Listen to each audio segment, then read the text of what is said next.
Hello everyone, welcome to the trap. My name is Niharika Walia Bhatnagar and this is our संकल्प series जिसमें हम बात कर रहे हैं the very important topics of JIB AFM. Okay everyone, I hope आपकी preparation अच्छी चल रही है and इसके साथ साथ एक important चीज़ हम जो आज कवर कर रहे हैं वो है the topic of income tax जो हमारे पेपर में बहुत बार पूछा जाता है. अब इस टॉपिक के अंदर एक बेनिफिट ये रहता है कि ये आपको आपकी टैक्सेबिलिटी के हिसाब से भी आपको प्रिपेयर कर देता है बिकॉज लेट्स अंडरस्टैंड हम सब ने टैक्स भी भरना होता है ना. तो उसके लिए ये आपके लिए डेफिनेटली बहुत ज़्यादा हेल्पफुल हो जाएगा. So I hope this would be helpful for you. Along with this, when we talk about this topic, अगर आप इस टॉपिक के इम्पॉर्टेंट क्वेश्चंस कहीं से देखने का सोच रहे हैं और आप ये जानना चाहते हैं कि इम्पॉर्टेंट टॉपिक्स कहाँ से मिल पाएंगे, इसके मुझे क्या पेपर में आया हुआ है, तो best thing that you can do is आप जा सकते हैं हमारी वेबसाइट पर. ठीक है, या फिर डिस्क्रिप्शन में ना हमारी वेबसाइट का लिंक गिवन है, वहाँ पर आप जाएंगे तो आपको मिल जाएंगे प्रीवियस ईयर पेपर के क्वेश्चंस, रिकलेक्टेड क्वेश्चंस. आपको फ्री एमसीक्यूज भी मिल रहे हैं और उसके साथ साथ आपको ना सॉल्व पीवाईक्यूज के अलावा इंपॉर्टेंट टॉपिक्स की लिस्ट भी मिल रही है. So all you need to do is, अगर आपको ये तीनों चीज़ें चाहिए तो बस यहाँ डिस्क्रिप्शन में लिंक पे जाइए और वहाँ से आप इनको डाउनलोड कर सकते हैं. You get the papers not only for this year और मे बी प्रीवियस ईयर, ये आपको 2023 जब से आपका नया सिलेबस आया था तब से लेकर अब तक के सारे पेपर्स आपको उसमें मिल जाएंगे. So if you are preparing for this examination then kindly go ahead and check it out on the website और इन द ऐप. इसको जितनी जल्दी हो सके यहाँ डिस्क्रिप्शन से यूज़ कर लीजिए, इसको डाउनलोड कीजिए, पीडीएफ निकाल कर अच्छे से पढ़िए. Okay, now that we were talking about income tax की सबसे पहली बात आ जाती है. आई होप आपको ऑलरेडी पता है 15 सितंबर is the last date for filing the income tax returns for salaried employees as well as the non audited ones. अभी हम आगे पढ़ेंगे ना कि ये सब डिफरेंट डिफरेंट हेड्स भी क्या है और वो सब क्या है, वो हम पढ़ेंगे. बट टिल देन आपको बस ये पता होना चाहिए कि आपकी इस बार की जो इनकम टैक्स रिटर्न आप लोग फाइल कर रहे हैं उसकी जो लास्ट डेट है वो है 15 सितंबर. तो अगर अभी तक आपने अपनी इनकम टैक्स रिटर्न नहीं फाइल की है तो जल्दी से फाइल कर दीजिएगा. This is an important area to look forward to. Okay, now the next point that comes here is, सबसे पहले बात करते हैं इनकम टैक्स से पहले ये तो बताओ कि डायरेक्ट टैक्स होता क्या है. देखिए, डायरेक्ट टैक्स एक तरह का वो टैक्स होता है जो ना आपकी इनकम जो आप कमा रहे हो ना वो होती है. ये आपकी इनकम यानी आप ही कमा रहे हो और इसके ऊपर टैक्स भी किसी और ने नहीं देना, वो भी आप नहीं देना है. जीएसटी अलग चलता है. जीएसटी में कमाता जो कलेक्ट करता है वो हमारा, मान लीजिए अगर मैं गई डोमिनोज एंड डोमिनोज से मैंने एक पिज्ज़ा लिया और पिज्ज़ा के लिए मैंने पेमेंट करी, मैं उसका मैं जीएसटी भी पे करती हूँ. वो कलेक्ट पैसा मुझसे करते हैं लेकिन सरकार को जमा कौन कराता है? डोमिनोज खुद करवाता है. I don't do it. Restaurant में गए, मैंने वहां से खाना खाया, same scenario. If I bought the beverages, अभी आने वाला है, अभी बेवरेजेस के ऊपर एकदम से रेट स्पाइक करने वाला है. सो तो वो अब आगे बचेंगे, 2-3 स्लैब बचने वाले हैं. 0% रहने वाला है, 5% रहने वाला है and the last one that they are keeping is I think एक 18 रहेगा एंड आपका 40 रहेगा. अब जैसे अभी ये इस चीज़ के ऊपर चल रहा है ना, आई थिंक 22 सितंबर से आपका ये पूरा लग भी जाएंगे जो लग रहे हैं. 40% is the highest rate of GST जो हमारे कॉन्स्टिट्यूशन में लिखा हुआ है. अगेन एन इंपॉर्टेंट पॉइंट, आपको करंट पता होना चाहिए इसलिए उसमें रिलेट कर दिया. So coming back to the topic, वो वहां पर आप देख रहे हो पैसा हमसे कमाया जाता है, हमसे लिया जाता है, जमा सेलर कराता है. इसमें ऐसा कुछ नहीं हो रहा. आपने सैलरी कमाई, आप ही ने जाकर इनकम टैक्स की रिटर्न फाइल करनी है. आपने नहीं की तो इनकम टैक्स डिपार्टमेंट आपके पीछे पड़ेगा. यानी इसका मतलब यह है कि इसके अंदर आप किसी और के ऊपर ये रिस्पॉन्सिबिलिटी डालकर छोड़कर साइड पर नहीं हो सकते कि ठीक है कमाई मैंने किया, रिटर्न तुम फाइल कर दो. नहीं, अपनी रिटर्न हमें खुद फाइल करवानी ही पड़ती है, चाहे खुद करे चाहे किसी से करवाए, लेकिन वो मेरी रिस्पॉन्सिबिलिटी है कि मैं डिक्लेयर करूँ कि मैंने इतने रुपए कमाए. अब ये वाली चीज़ जो है, और उसका पैसा भी मेरे को मेरी जेब से ही देना है, मेरी इनकम में से. तो ये चीज़ आपकी इनकम टैक्स में है, कॉर्पोरेट टैक्स में है. वेल्थ टैक्स पहले एग्जिस्ट करता था, इट एंडेड लॉन्ग बैक. ठीक है, then property tax still exist, capital gain tax is a part of income tax itself, and security transaction tax. ये आपका लगता है शेयर्स वगैरह जब हम खरीदते हैं ना, कोई भी सिक्योरिटी हम खरीदते हैं किसी प्लेटफॉर्म से, तो वहाँ पे हमें जब हम शेयर्स खरीदते हैं तो उस समय हमें पे करनी होती है. एसटीटी कहते हैं इसको हम लोग अपनी लैंग्वेज में. ठीक है, तो that's how you define this specific area जहाँ पर हम बात कर रहे हैं प्रॉपर्टी टैक्स और सारे सारे टैक्सेस की. अब इन टैक्सेस में कॉमन क्या है, इसमें ना burden of that particular tax वो किसी भी तरीके से आगे हम लोग ट्रांसफ़र नहीं करते. ठीक है, ये एक पॉइंट है जो हमारे लिए बहुत ज़्यादा इम्पॉर्टेंट होता है. Now comes the next part everyone. The next part here is, जैसे इनकम टैक्स की अगर हम बात करते हैं, ये रहा हमारा एक असेसी। असेसी यानी मिस्टर एक्स ले लेते हैं। असेसी उसको बोलते हैं जो भी इनकम टैक्स रिटर्न से अपनी फाइल कर रहा है, या उसका कोई लॉस हुआ, उसका कोई प्रॉफिट हुआ, उसने कुछ कमाया, उसके लॉसेस हो रहे हैं, उसकी उसके बिजनेस के अंदर उसने पैसे डाले हैं, सैलरी कमा रहा है, हर कोई। और उसने अगर कोई टैक्स चोरी किया है उसको भी असेसी कहते हैं, बट वो असेसी इन डिफॉल्ट बन जाता है। असेसी मतलब कोई भी आदमी जो इनकम टैक्स रिटर्न के अंडर अपनी एग्जिस्टेंस दिखा गया, ठीक है, या उन्होंने देख ली। अब ये है हमारे मिस्टर, चलिए let's give them a specific name, mister Ram.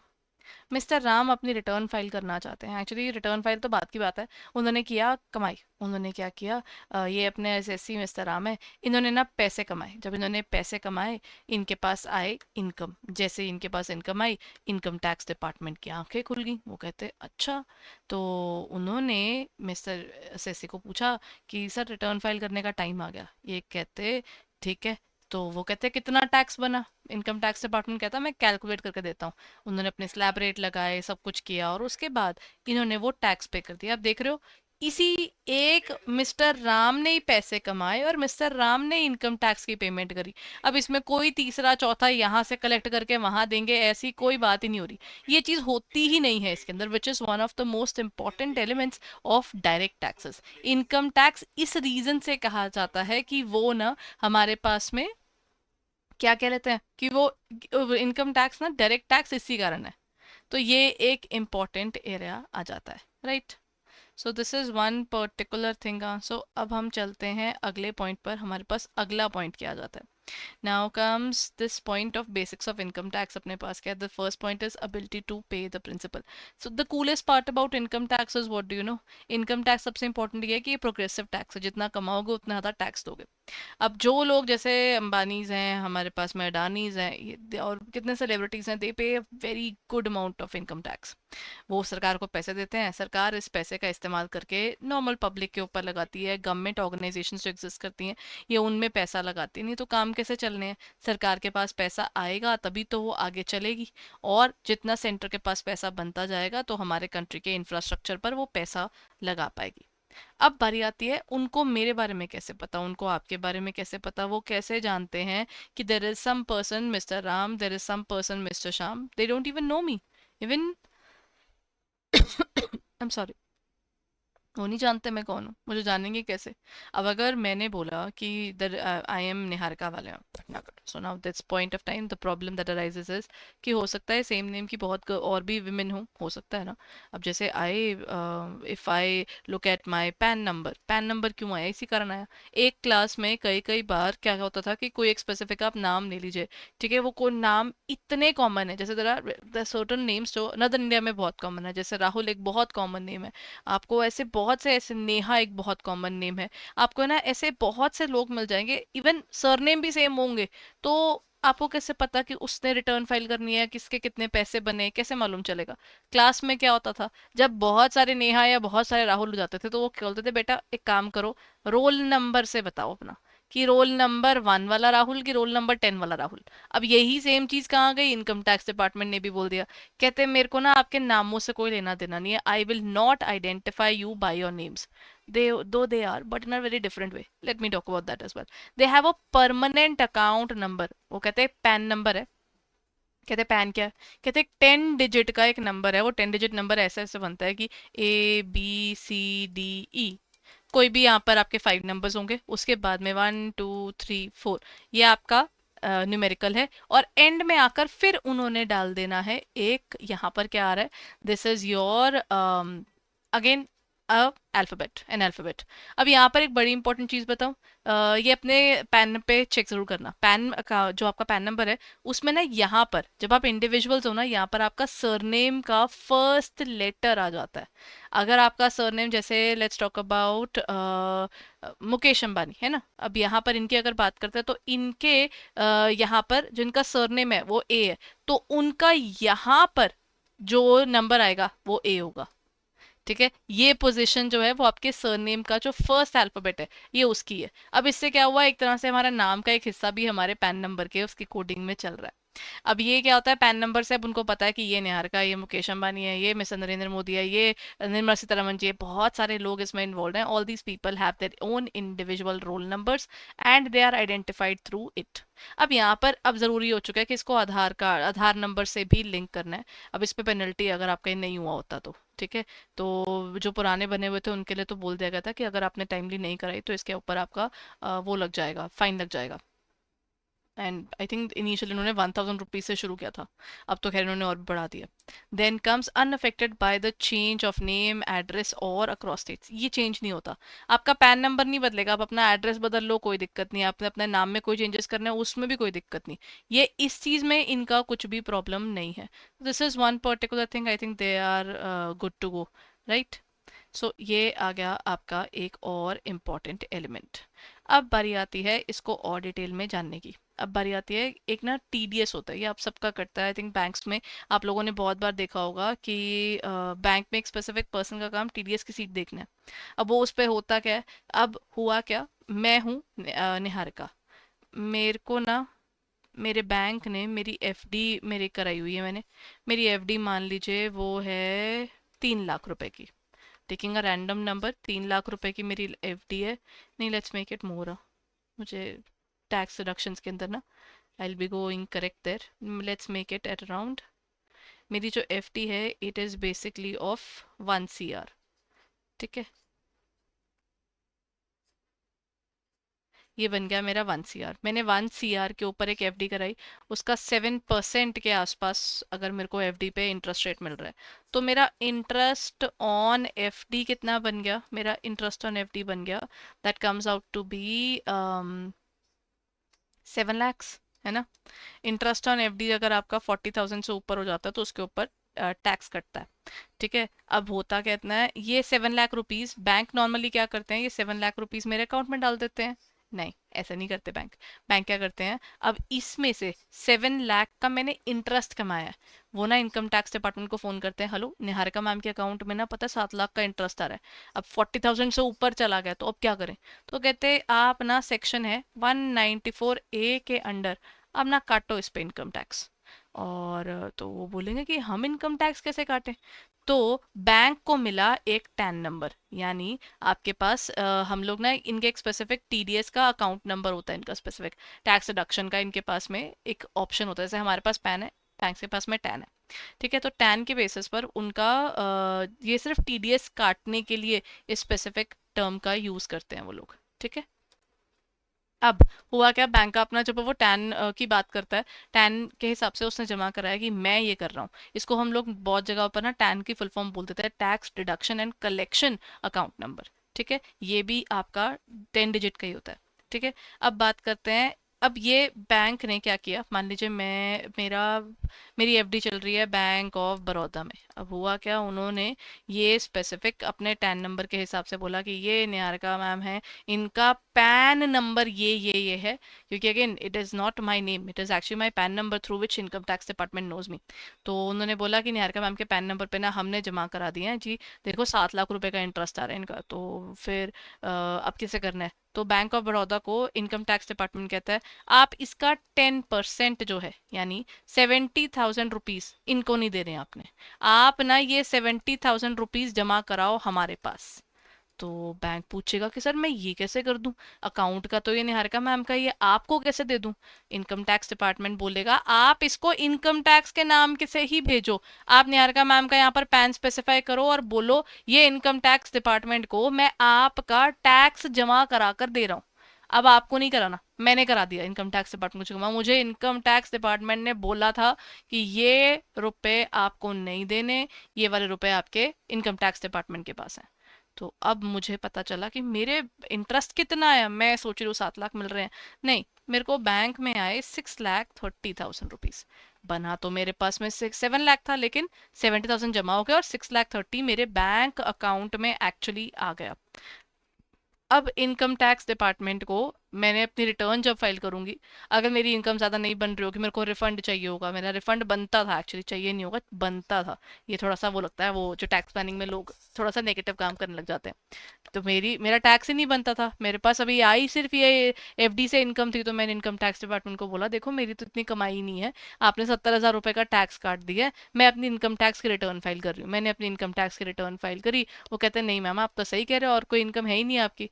तो फिर मैं कहा कि मेरे को ना इस पे मेरा टैक्स बनता नहीं है, तो आप मेरे को इसका रिफंड दे दो। तब वो मेरे को इसका रिफंड कर देंगे। अगर ये टैक्स, मैंने इसके बाद अपने और भी 4 बिजनेस खोल रखे हैं, मेरे एफडी के पैसे अलग चल रहे हैं, मैंने वो वाली रिटर्न फाइल करी, मेरे पास आ रखा है 12-15 लाख का, तो सिर्फ ये ऐसे ही इंटरेस्ट और वो सब मिलाकर। उसके बाद क्या हुआ, फिर मेरे को, मैं अपना काम भी कर रही हूँ, वो पहुंच गई 25-30 लाख की इनकम। 25-30 लाख की इनकम के ऊपर जब इनकम टैक्स कैलकुलेट हुआ, फिर मैं इनकम टैक्स डिपार्टमेंट को बोलूंगी, वो याद है, मैंने आपके अकाउंट में 70,000 रुपये मेरे पड़े हैं जी, पैन में मैंने जमा कराए थे। तो वो बोलेगा अच्छा हाँ आपने तो पैसे दिए थे। मैं कहा मैं बचा हुआ टैक्स दूंगी, और नहीं देना, मैंने ये वाला तो दे दिया 70,000, अब मेरे से मेरी इंटरेस्ट ऑन एफडी पे पैसे तो नहीं मांगोगे ना।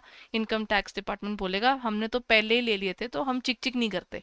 तो वो लोग भी भले लोग हैं। तो हुआ क्या, टीडीएस क्या बनकर आया फिर, एक सिस्टम है जहां पर कंपनी की पेमेंट डायरेक्टली जो है, वो ऑर्गेनाइजेशन ही काट कर, जब थ्रेशोल्ड लिमिट से ऊपर जा रही है, वो ही काट कर जो मेरे को पेमेंट कर रहा है वो सरकार को जमा करा देता है। सीबीडीटी यानी central board of direct taxes को जमा करा देता है।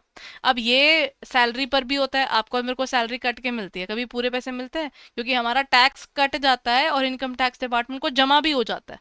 तो एक तरह से थोड़ी सी मेहनत कम है, कि स्पेशली जाकर जमा कराने वाली प्रॉब्लम नहीं रही अब। देन इंटरेस्ट आया, कमीशन आया, ब्रोकरेज आया, all these things have a specific threshold limit. उसके ऊपर जाएगा तभी आपको उसके ऊपर टीडीएस काटना है, हर किसी केस में नहीं काटते। अब जो पैसे काटता है अपने, उसको बोलता है डिडक्टर, और जिसके पैसे कटते हैं वो आया डिडक्टी। यानी यहाँ पर निहारिका मैम, मैं हूँ यहाँ पर एक डिडक्टी, और मेरा बैंक ऑफ बड़ौदा है डिडक्टर। ठीक है, this is the entire scenario of TDS.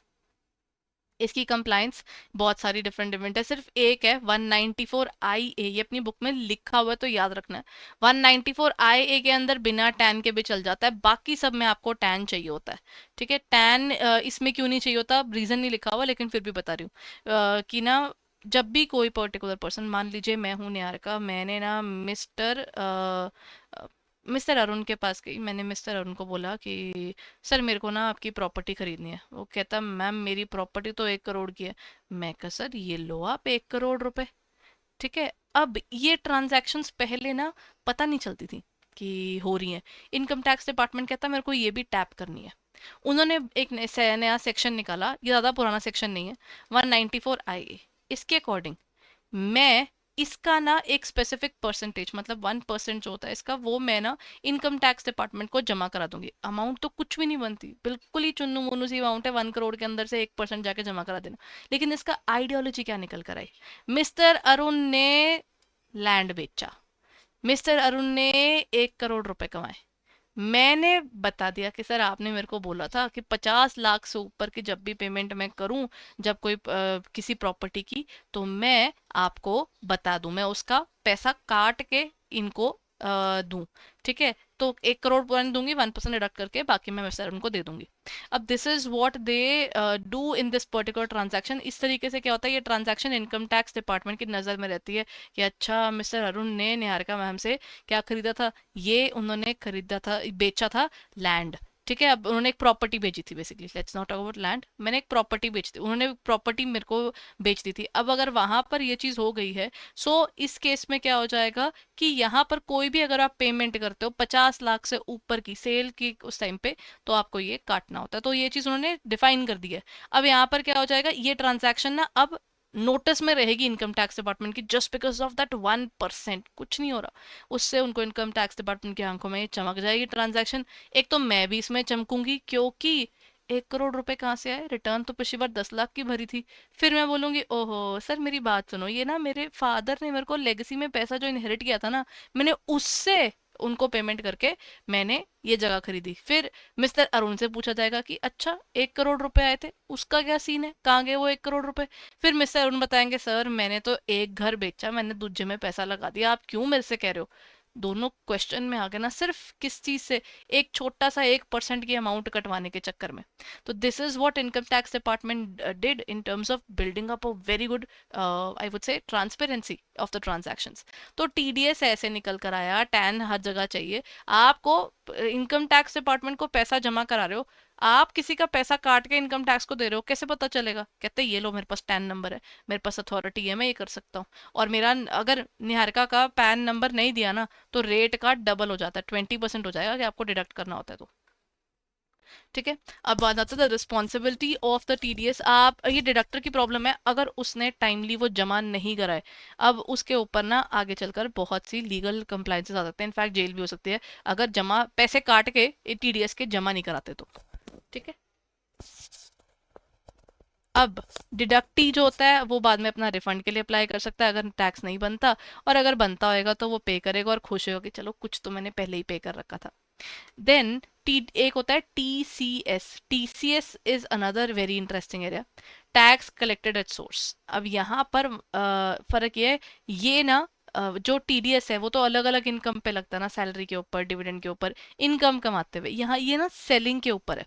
अब इससे क्या होगा, जिस भी पर्सन ने आपसे वो चीज खरीदी है उसका टैक्स कट के इनकम टैक्स डिपार्टमेंट को जमा हो रहा है। तो पता चलता है ना इस ट्रांजैक्शन में कौन कौन इन्वॉल्व है। अब जैसे आप 10 लाख से ऊपर की गाड़ी खरीदने जाइए, आपका टीसीएस उसमें कटेगा। अब इनकम टैक्स डिपार्टमेंट देख पाएगा, अच्छा 10 लाख से ऊपर की गाड़ी खरीदी है, इनकम टैक्स रिटर्न में कुछ दिखाता नहीं है, ब्लैक मनी से खरीदी है, बताओ कहाँ से आया पैसा। अब वो XYZ क्वेश्चन खड़े हो जाएंगे। तो ये एक इंपॉर्टेंट रोल प्ले होता है। अदरवाइज टीसीएस आपका लिकर पे लगता है, then this is also there on tendu leaves as well as. यहाँ पर अगर इसके अंदर कोई गड़बड़ हो गई, टाइमली पेमेंट नहीं करी, तो 1% का मंथली इंटरेस्ट भी लगता है जितना आपने नहीं पे किया होता। और इसकी या फिर टीडीएस की, इसकी कंप्लायंसेस में कोई गलती, सीधी बात है, उसके बाद इनकम टैक्स डिपार्टमेंट के अकॉर्डिंग आपका मेजर फाइन्स है और इम्प्रिजनमेंट भी है। अगर ग्रेव सेंटेंसेस हैं तो वो प्रॉब्लम है, इनका पैसा नहीं मारना चाहिए। ये एक बड़ा इंपॉर्टेंट पॉइंट बन जाता है for anybody who is looking forward towards working in their businesses and everything. अब बारी आती है रीसेंट टीसीएस अनाउंसमेंट अमेंडमेंट्स क्या आई थी जो अपने बुक में दी हुई है, पहले मैं आपको वही बता रही हूँ। 2021 में आया था इंट्रोडक्शन ऑफ सेक्शन 206 सीसीए। यहाँ पर दिया हुआ था higher rate of TDS from non filers. इन्होंने बोल दिया था कि ये ना 2 साल से ऊपर से जिन्होंने रिटर्न फाइल ही नहीं करी ना, इनका टीसीएस ज्यादा काटो। इन लोगों को पता चलना चाहिए कि ये लोग टैक्स जमा नहीं कराते हैं और ऊपर से इन पे पेनल्टी पड़ेगी इस चीज की। Then introduction of section 2061H, यहाँ पर टीसीएस कलेक्ट करना होगा जब भी कोई पर्टिकुलर पर्सन क्या कर रहा है, पेमेंट कर रहा है किस चीज की, 50 लाख से ऊपर की sale, toward sale consideration in the financial year. मैं किसी अगर कोई सेलिंग होती है ना, तो जो पेमेंट कर रहा है तो ऑब्वियस बात है उसका टीसीएस काट के जमा कराया जाएगा कि अच्छा देखो मेरी बात सुनो, ये ना सेल हो रही है इसी चीज की। तो वो सेल हाईलाइट हो जाती है 50 लाख से ऊपर की, अच्छा इतना ज़्यादा परचेज क्यों किया जा रहा है, इतना ज़्यादा सेल कैसे किया जा रहा है, रिटर्न में दिखा रहे हैं दोनों की नहीं दिखा रहे। This brings a very good transparency, a very, I think, a very very interesting way of making sure that people are actually abiding by the laws. Then implementation of TCS provisions. अब तो GST पर भी लगता है, GST अगर आप online goods वाला है उस पर टीसीएस भी है और जीएसटी भी है। तो फिर ऑनलाइन सेल्स डिडक्शन अगर आप सेल करते हो तो उस समय पर आपको 1% जो लगता है वो आपका टीडीएस कटता है। ठीक है। और उसके अलावा आपके पास जीएसटी लगता है साथ में। देन आपका आता है monthly deposit requirement, the tax must be deposited to the government. ये ना टीसीएस की जो अमाउंट है वो by 10th of the next month आपकी जमा हो जानी चाहिए। और आपको अगेन जीएसटी अगर आप काट रहे हो तो जीएसटी के लिए आपको उसकी भी रजिस्ट्रेशन चाहिए, बिना रजिस्ट्रेशन के आप किसी से पैसा इकट्ठा नहीं कर सकते। कहते कौन कौन होते हैं जो इनकम टैक्स रिटर्न के अंडर लोग होते हैं, कहते एक तो होते हैं आपके और मेरे जैसे सांस लेने वाले इंडिविजुअल्स, दूसरी होती हैं partnership firms, mister A mister B, और इनकी पता है इनका टैक्स रेट भी थोड़ा ज़्यादा हाई होता है, इनका 30% तक होता है। एक होते हैं हिंदू सक्सेशन एक्ट, के बारे में आपने सुना हुआ है। हिंदू सक्सेशन एक्ट के अकॉर्डिंग जैसे मतलब फैमिली के अंदर पहले होता था कि सिर्फ मेल्स ही उसका मेन पार्ट होते हैं, फिर आया फीमेल्स भी उसका पार्ट होती हैं। ऐसे करते करते कुछ इनहेरिटेड बिजनेसेस भी लोग चलाते थे, इसमें जैन सिख और हिंदू तीनों आ जाते हैं। तो आपके पास ना इनकी फैमिलीज के अंडर अगर आपने ऐसे इनहेरिट करके पैसे को बिजनेस में कन्वर्ट किया हुआ है, तो इसकी तीन, कौन, 3 जनरेशन्स उसका हिस्सा होती हैं। मतलब ग्रैंडफादर, फिर फादर और फिर सन, ये तीनों अगर बिजनेस चला रहे हैं तो वो हिंदू अनडिवाइडेड फैमिली होती है। इनफैक्ट अगर आप हिंदू अनडिवाइडेड फैमिली शुरू कर रहे हो, यानी आप अपना एक बिजनेस शुरू कर रहे हो ऐसे, तो द मोमेंट आपका बच्चा हुआ, आपका बेटा हुआ, आपका एचयूएफ शुरू हो जाता है। ठीक है, तो ये तीन इसमें आ जाते हैं, और इसके अंदर हमारी वाइफ्स और अनमैरिड डॉटर्स भी इसका पार्ट हैं अब। पहले नहीं होती थी, मतलब दो तरह के स्कूल्स थे उसके हिसाब से जो पूरे कंट्री में चलता था, उसमें तो women were not a part, अब तो they are part of it. Coparceners बोलते हैं। इसका जो लीड होता है ना, सबसे बुजुर्ग पर्सन जो होता है, उसको वैसे नॉर्मली वो मेल होता है, तो यहाँ पर आता है उस पर्सन को कहते हैं कर्ता। और उसके साथ में जो फैमिली मेंबर्स है जो उस एच का हिस्सा है, उन्हें कहा जाता है coparceners. Then we have the company. Partnerships का मैंने आपको बताया। फिर अब अगला grade level is company. Company पर भी 30% का टैक्स लगता है। पहले ना फॉरेन कंपनी का टैक्स रेट 40% था, वो भी कम कर दिया गया है। हमारी डोमेस्टिक कंपनीज पर भी इन्होंने अभी थोड़े भले काम करे हैं। जब कोविड आया था उस समय इन्होंने नए स्लैब्स निकाला, तो 25% का स्लैब भी है कुछ कंपनीज के ऊपर, और 22% का भी है। तो ऐसे करते करते उनके टैक्सेशन में अब फर्क आया है। इवन जो अपनी फॉरेन कंपनीज है उनका भी कम हो गया। देन आती है एओपी और बीओपी। कोई चंडीगढ़ क्लब है, कोई ये क्लब है, कोई फलाना क्लब है, डिफरेंट डिफरेंट तरह के क्लब्स के नेम्स हैं। These are not partnerships, these are not companies, these are not even individuals. कहते हैं इनको करना क्या है? कहते हैं जैसे मान लीजिए कोई स्पेसिफिक क्लब है, अब उस क्लब के अंदर बहुत से लोग हैं। अब तो उस क्लब में अपने करना क्या है? कहते हैं चैरिटेबल काम भी कर सकते हैं, कुछ भी कर सकते हैं। तो उसके अंदर जो भी उसके मेंबर्स हैं, तो वो अगर सारे के सारे लोग ही हैं, इंसान है आपके और मेरी तरह, तो उसे बोलते हैं बॉडी ऑफ इंडिविजुअल्स। अगर उसके अंदर कोई पार्टनरशिप फर्म ने भी अपना पैसा डाल दिया, कोई कंपनी भी आ गई, आप और मैं भी हैं, कोई एचयूएफ भी है, तो वो एसोसिएशन ऑफ पर्सन्स कहलाते हैं, क्योंकि बहुत सारे डिफरेंट डिफरेंट पर्सन्स उसका पार्ट हो गए ना। एक होती है ट्रस्ट। ट्रस्ट भी एक अलग एंटिटी बन जाती है, बिकॉज ये किसी भी रीजन से बन सकती है, कोई चैरिटेबल, कोई रिलीजियस, कोई स्पेसिफिक ऑर्गेनाइजेशन के बेनिफिट के लिए एक अलग रखे जाते हैं, तो वो बनती है ट्रस्ट। एक होता है आर्टिफिशियल जुरिडिकल पर्सन। अपने वो नहीं होते हैं universities, for example Kurukshetra university, for example Delhi university, आपके पास इतनी डिफरेंट डिफरेंट यूनिवर्सिटीज हैं, उन सबको आप इसके अंदर काउंट कर सकते हो, बिकॉज ना ये उनमें से किसी के अंडर आते हैं। तो ये ना आपको इस कैटेगरी के अंदर दिखेंगे, these are artificial juridical persons. अब बारी आती है a very important area, but इससे पहले ना मेरे को एक छोटी सी कहानी सुनानी है आपको, इनकम टैक्स के हेड्स की। ठीक है, वो यहाँ पर ऊपर लिख रही हूँ, इनकम टैक्स के हमारे हेड्स कौन कौन से हैं। सबसे पहले ना इसको कहानी से ही सीक्वेंस में याद करना। आमतौर पर इंडिया के अंदर एक सैलरीड पर्सन जब काम करता है, तो वो अपनी सैलरी कमाता है, वो पैसे घर लाता है। तो फिर वो कहता है अब मेरे पास थोड़ा सा पैसा जुड़ गया है, मैं ना अपनी हाउस प्रॉपर्टी बनाऊंगा। उसने अपना घर बना लिया। जब उसने घर बना लिया, फिर वो कहता मेरे घर में ना एक कमरे में मैं अपना बिजनेस शुरू करता हूँ। उसने एक नन्हा सा प्यारा सा बिजनेस शुरू कर दिया। उसका बिजनेस चल पड़ा। ठीक है, बिजनेस एंड प्रोफेशन। फिर वो कहता मैंने खरीदनी है जी मशीनरियाँ। उसने मशीनरियाँ खरीद ली। फिर वो पुरानी हो गई, उससे कोई फर्नीचर ठीक नहीं लगा, उसने बेच दिया। जब आप अपने बिजनेस की कोई आपके पास मेजर इनकम होती है, या आप कोई मेजर प्रॉपर्टी वगैरह बेचते हो, तो आपको होती है कैपिटल गेन्स। ठीक है, तो उसके बाद उसने क्या किया, अब ये वाला तो सब चल ही रहा था। वो कहता मेरे पास तो बहुत पैसा आ रहा है, मैं एक काम करता हूँ, मैं एफडी करा देता हूँ, मैं आरडी करा देता हूँ, एक काम करता हूँ, मैं डिफरेंट डिफरेंट डिपॉजिट्स में पैसा डाल देता हूँ, डिविडेंड भी आएगा मेरे को। तो कहते हैं ना वो सैलरी के अंदर, ना वो हाउस प्रॉपर्टी, और ना ही वो आपका बिजनेस है। You are just doing it for the sake of it, कि अच्छा और पैसा कहीं तो लगाऊं, तो आपने पैसा लगाया है। तो कहते जब किसी को कोई जगह ना मिले, तो उसको अदर सोर्सेज के हेड में डाल देना। These are the five heads of income tax: salary, house property, PGBP, मतलब हम उसको बोलते हैं profits and gains from business and profession. Then आता है CG यानी capital gains, और लास्ट इज योर OS यानी other sources. तो इस तरीके से 5 हेड से इंसान पैसे कमाता है। पहले ना एक पर्टिकुलर तरीका चलता था, इनकम टैक्स डिपार्टमेंट ने ना कुछ जगहों पर आप इन्वेस्ट करोगे, तो वो कहते थे हाय आपने पैसे कमाए और यहाँ पे खर्च दिए सरकार की इन इन जगहों पे, इन स्कीमों में, इसको हम इनकम नहीं काउंट करते, हम इसको माइनस कर देंगे, कौन सा खर्चा किया आपने वो पैसे का। उनको वो कहते थे इन्वेस्टमेंट रिलेटेड डिडक्शंस। अब वो चलती हैं चैप्टर 6A के अंडर, और उसको हम लोग कहते हैं इनकम टैक्स डिपार्टमेंट के अंडर 80C to 80U, ये सेक्शंस के नाम है। एटीसी में क्या होता है, लाइफ इंश्योरेंस प्रीमियम आप लोग पे करते हो, सुकन्या समृद्धि अकाउंट जो अपनी बेटियों के लिए लोग खुलवाते हैं।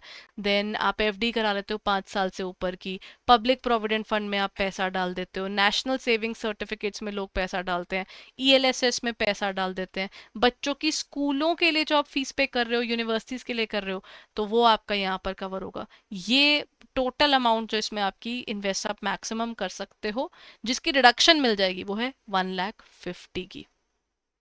सेकेंड ये पेपर में आया हुआ है, दैट इज कॉल्ड ATTTA। आप और मैं यानी बिलो 60 जो लोग हैं, अगर आप और मैं सेविंग के ऊपर अप टू 10,000 रुपीज का इंटरेस्ट कमाते हैं ना, हमें उसकी डिडक्शन मिल जाएगी। यानी पहले मैं बोलूंगी मैंने 10,000 रुपए कमाए, फिर वो बोलेंगे 10,000 रुपए की डिडक्शन दे दो, सेविंग पे ही कमाया है पैसा।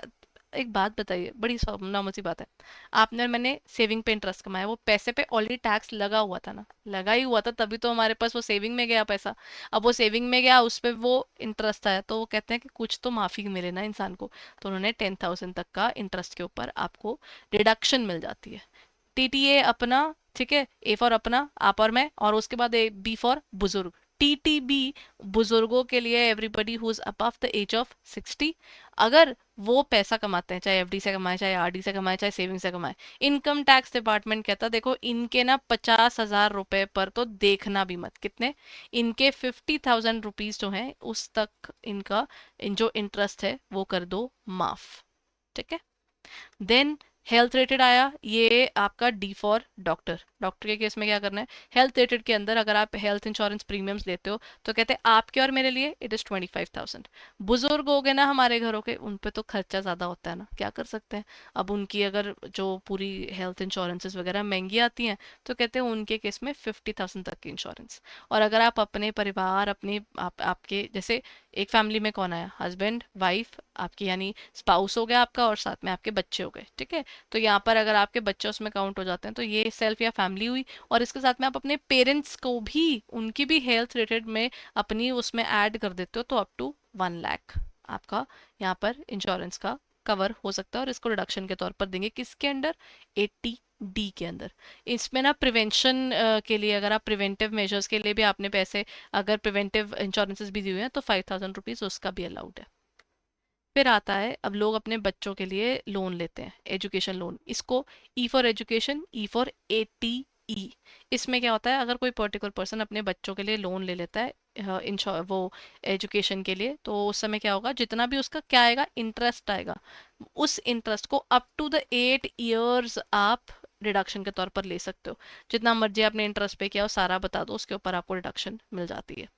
देन आपका next part is charitable donations वगैरह भी अलाउड है। जी फॉर गरीबों को दान, तो दान यानी डोनेशंस, तो डोनेशंस वाला इज 80G। इसके अंदर वो कहते हैं कि 50% या 100% ऑफ द डोनेशन अमाउंट आपको हम अलाउ कर देंगे एज अ डिडक्शन। उसकी स्पेसिफिक लिमिट्स होती हैं, क्वालिफाइंग लिमिट्स, और डिडक्शन परसेंटेज भी डिपेंड करेगी ऑर्गेनाइजेशन पे। सबसे सिंपल चीज़ है, नॉर्मल पर्सन के लिए वो ना, जब भी आप किसी को डोनेशन देते हो, उसकी जो स्लिप होती है उस पर लिखा हुआ होता है कि वो किस कैटेगरी के अंडर पड़ता है। तो डोनेशन देते हुए हमेशा स्लिप कलेक्ट करनी चाहिए अगर आप डिडक्शन क्लेम करना चाहते हो तो। एक होता है सेक्शन QQB, एक होता है RRB। QQB यानी ये आपको मिलता है, बी फॉर बुक्स, ऑथर्स को जो रॉयल्टी मिलती है क्योंकि वो बुक्स लिखते हैं। 3 लाख रुपए तक की इनकी रॉयल्टी के रुपया को माफ कहते हैं नहीं करना, पैसे कमाओ डिडक्शन ले लो उसकी। RRB इज फॉर पेटेंट्स की रॉयल्टी, ठीक है। Then RR is for royalty, तो रॉयल्टी किस चीज़ की, पेटेंट अगर आपने इंडिया में बनाया और आपको उसके लिए पैसा आ रहा है, तो अप टू 3 लाख रुपीज आपका इसमें कवर हो जाता है। अब आता है 80U, यानी आप इसको बोल सकते हो अनप्रिविलेज्ड, यानी जिनके पास में वो प्रिविलेज नहीं है। कौन सा, ना वो प्रॉपर चल सकते हैं, हो सकता है कोई मेंटली अनसाउंड हो सकता है उसको प्रॉपर दिखता ना हो सकता है उनको प्रॉपर सुनता ना हो, ठीक है। तो ये चीज़ होती है। जैसे let's take up the examples of my own grandfather. जैसे मेरे ग्रैंडफादर हैं, अब उनको विद एज सुनने में तकलीफ होने लगी, तो पहले 80U की रिडक्शन शुरू हुई। जब उनकी सेवेरिटी 80% को ऊपर, 80% से ऊपर चली गई, तो 1,25,000 तक की रिडक्शन मिलने लग गई। जब उससे कम थी तो हमें 75,000 की मिलेगी। सो ये आपका 80U के अंडर कवर होता है इन टर्म्स ऑफ डिसेबिलिटी। अब डिसेबिलिटीज किसी भी तरह की हो सकती है और मेडिकल अथॉरिटीज से लोग इसका ना सर्टिफिकेट ही बनवा लेते हैं कि हम इस कैटेगरी के अंडर आते हैं, हमको ये मेडिकल इश्यूज हैं, उसके लिए उनको डिडक्शन मिल जाती है। ठीक है। अब इसके बाद अब आया न्यू टैक्स रिजीम जो अब फॉलो किया जा रहा है। अच्छा, ये सबने सुना भी होगा कि अच्छा मैम आपको पता है बोल दिया गया है कि ना 12,75,000 तक कोई टैक्स नहीं है। सब जगह यही सुनने में आ रहा था। वो पता है कैसे बने? आपका ₹12 लाख तक जितना भी टैक्स बनता होगा वो सरकार आपको माफ कर देगी। ठीक है, वो बनता है लेकिन सरकार माफ कर देगी। और ये जो 75,000 है ये सबको नहीं है। ये 75,000 की रिडक्शन मिल रही है सिर्फ सैलरीड लोगों को। कैसे? आप जो सैलरी कमाते हो, आपकी सैलरी में से 75,000 रुपीज पर टैक्स नहीं लगता। ठीक है, तो ये है वो पूरा सिनेरियो, और ये आपको डिडक्शन मिलनी है इस ईयर यानी 2025 से लेकर 2026 के बीच में। This is covered under section 115 BAC of income tax act. ठीक है, अब यहाँ पर आ गया ये फाइनेंस एक्ट 2020 के अंडर इन्होंने इसको डाल दिया था। टैक्स रेट कम कर दिए थे और बहुत सालों बाद डेफिनेटली ये चीज़ हुई थी कि हमारी इनकम टैक्स डिपार्टमेंट ने डेफिनेटली एक स्टेज के बाद ही सही, लेकिन इनकम टैक्स डिपार्टमेंट ने नॉर्मल लोगों के लिए भी उन्होंने वर्क कर दिया।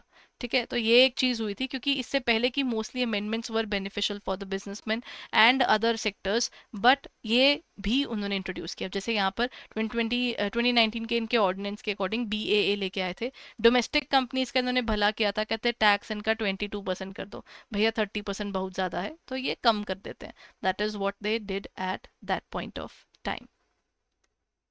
अब बारी आती है इनकम टैक्स रिटर्न्स की। इनकम टैक्स की रिटर्न्स होती हैं ITR 1 से लेकर ITR 7 तक। तो ठीक है, अभी अभी जो जा रही हैं वो ITR 1, 2 और आपकी जो नॉन ऑडिटेड वाली हैं, बेसिकली इस टाइम पर वही चल रही हैं। 1, 2 और 4 के अंडर जा रही हैं ज़्यादातर इस टाइम पे। ठीक है, 1, 2 होती हैं सैलरीड वालों की, 2 होती है जिसमें सैलरी के अलावा इनके पास में कोई कैपिटल गेन या कुछ और आ गया, वो भी इसमें कवर होती है। इनकम टैक्स की रिटर्न फाइल करना उन सब के लिए ज़रूरी है जो उसकी जो थ्रेशोल्ड लिमिट एग्जेम्पशन की उसके ऊपर कमा रहे हैं। अगर आपने कोई लॉस फेस करा है तब भी आपको इनकम टैक्स रिटर्न फाइल करनी पड़ेगी। आपका कोई इंडिया से बाहर कोई प्रॉपर्टी है, बताओ सब। कोई कंपनी है, कंपनी तो रो ही नहीं सकती इस चीज़ पे, वो कह ही नहीं सकती कि थ्रेश होल्ड लिमिट की बात है। कहते कंपनी हो, पैसे कमाए नहीं कमाए, चल रहे हो नहीं चल रहे हो, रिटर्न फाइल करनी होगी। रिटर्न फाइल करने के बाद कोई मुसीबत दिख गई, गलतियां तो होती ही हैं, अब इतना तो हो ही सकता है ना, एक इंसान है। तो अगर कोई गलती हो जाए, कुछ भूल जाए या कोई रॉन्ग स्टेटमेंट आ जाए, कहते कोई प्रॉब्लम नहीं, उसको रिवाइज करा सकते हो आप। ठीक है, अब उसके साथ साथ जो लोग 80 अबव है ना, और उनकी क्या हो रहा है, सिर्फ पेंशन आ रही है, उनके उसी बैंक में ही पड़ी है पैसे, और वहीं से उसको FD का इंटरेस्ट भी आ रहा है, तो उनके केस के लिए क्या हो जाता है, उनको कुछ जगहों पर ना अगर थ्रेशोल्ड लिमिट से कम है तो ज़रूरी नहीं है उनको रिटर्न फाइल करनी, और साथ ही साथ पेपर रिटर्न्स उनको अलाउड है, आपको और मेरे को ऑनलाइन रिटर्न ही फाइल करनी है। ठीक है, और याद रखिएगा ये सिर्फ उन लोगों को अलाउड है जिनका कोई भी बिजनेस या प्रोफेशन नहीं है। नॉर्मली लोग ना 15G और 15H के अंडर भी अपना भर देते हैं कि हमारी उतनी इनकम ही नहीं है कि अपना TDS वगैरह काटे, तो प्लीज़ आप मेरे को पैसे देते हुए ना मेरा टैक्स ही मत डिडक्ट करो कि मैं उसके लिए स्पेशली रिटर्न फाइल करूं। ठीक है, तो ये वाली चीज़ भी होती है। Income tax department has definitely become considerate about the people there. ठीक है, तो अब ये आया आपका नेक्स्ट पॉइंट। अच्छा, क्वेश्चन करें जो पेपर में आए हुए हैं। डिडक्शंस पर हमेशा पेपर आता है, ये रहा उनमें से एक। Under which section of the income tax act the reductions in respect of interest on deposits in case of senior citizen are allowed? ATTTA, ATC, ATTTB और ATRRB। बी फॉर बुजुर्ग, है ना? अच्छा, RRB तो बुक्स वाला था ना, R for royalty, B for books, तो ये तो हमारे ये रहे बुजुर्ग। आप और मैं, A फॉर अपना, हम लोग यहाँ पर TTA के अंडर आते हैं। This is your answer, that is ATC तो आपका सुकन्या समृद्धि अकाउंट, FD या वो FD जो आप 5 ईयर्स से ऊपर की कराते हो वो सारा यहाँ, LIC यहाँ है 80C के अंडर। ये सारे याद रखने हैं. This should be on your tips because ये पेपर में पूछे जाते हैं. Then we have the TCS under the GST is collected by. कौन कलेक्ट करता है? ई कॉमर्स ऑपरेटर्स करते हैं, सेंट्रल गवर्नमेंट करती है, डीलर करते हैं या फिर कस्टमर करते हैं. क्योंकि हम कोई चीज़ किसी से खरीद रहे हैं तो जो हमारा जैसे ये GST है, ये क्या होगा, जो भी हम जिससे हमने चीज़ खरीदी है वो खुद ही कर लेगा कलेक्ट, और वो इनकम टैक्स डिपार्टमेंट को जमा करा देगा. तो ये ई कॉमर्स ऑपरेटर्स कलेक्ट करते हैं यहाँ पे. ठीक है, जो भी हम पीछे बात कर रहे थे ना, बुक में दिया हुआ है, वो आपका ये वाला पॉइंट था. This was also asked in the examination. So this is it everyone. I hope ये पर्टिकुलर सेशन आपके लिए हेल्पफुल था. अगर था तो प्लीज़ अच्छे से पढ़िए और इस चीज़ को अच्छे से कवर कीजिएगा. ठीक है. Now before we end the session, जल्दी से आप जा सकते हैं हमारी वेबसाइट edutap.in पर. अगर आप पेपर की प्रिपरेशन कर रहे हैं and you are still feeling कि मेरे से पढ़ाई नहीं हो रही है और मेरे को अपना स्पीड बढ़ानी है, मेरे को प्रॉपर गाइडेंस चाहिए, which is genuine. People face this issue. So if you face this issue too, तो आप जा सकते हो हमारी वेबसाइट edutap.in पर. Just go on to the website and as soon as you go on to the website you will find all the details there itself. ठीक है, आपको यहाँ जाना है. अच्छा, खुल गया. जैसे ही आप वेबसाइट पर जाएंगे तो स्क्रॉल डाउन अ बिट और यहाँ पर आपको मिल जाएगा JIIB. Once you go on to the area of JIIB courses, यहाँ पर आप स्क्रॉल डाउन कीजिए and you will find our courses और मास्टर कोर्सेज देयर. और इसमें ना उस पर आप जा सकते हैं. हमारी लाइव क्लासेस अवेलेबल है, कंसेप्ट क्लासेस अवेलेबल है, और लाइव क्लासेस मिलेंगी बिफोर द एग्जामिनेशन. अभी इसमें आपको रिकॉर्डेड क्लासेस मिल जाएंगी टू स्टडी इन डिटेल. आप चाहें तो आप इंडिविजुअली सब्जेक्ट भी खरीद सकते हैं और आप चाहें तो कंप्लीट भी बाय कर सकते हैं. Depending upon you. और प्लीज अगर आप बाय करना चाहते हो तो उसका स्पेसिफिक कोड देखकर चलेगा. And if you are interested in purchasing then purchase it right away so that आपकी प्रिपरेशन जल्दी से जल्दी शुरू. Thank you.